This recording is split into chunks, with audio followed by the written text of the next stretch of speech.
नमस्कार. हेल्थकेअर मराठीमध्ये आपले स्वागत आहे. मी पंकज. आज आपल्याला हेल्थ इन्शुरन्स संदर्भात पूर्णपणे माहिती देणार आहे.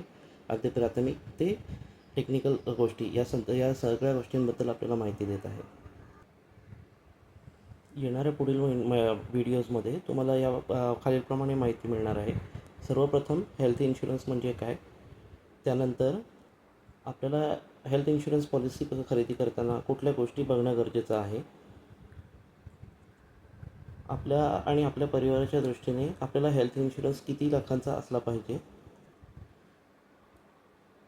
कॅशलेस आणि रिएम्बर्समेंट क्लेम यामध्ये फरक काय, तसंच काही टेक्निकल गोष्टी अशा असतात की ज्याबद्दल आपल्याला माहिती मिळण्यासाठी काही वेळेला अवघड जातं किंवा त्यासाठी बऱ्याच गोष्टी फेस करायला लागतात. तर त्या आहेत room rent, day care procedure, pre and post hospitalisation, restoration benefit, inflation benefit.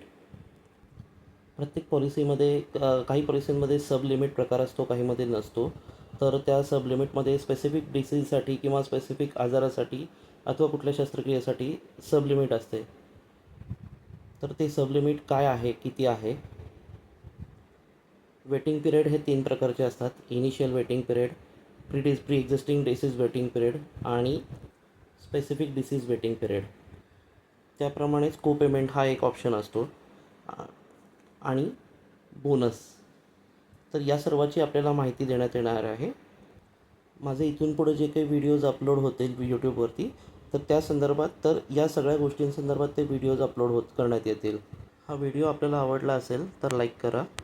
तसेच लाईफ इन्शुरन्स याबद्दल आपल्या काही शंका असतील तर त्या कमेंटमध्ये व्यक्त करा.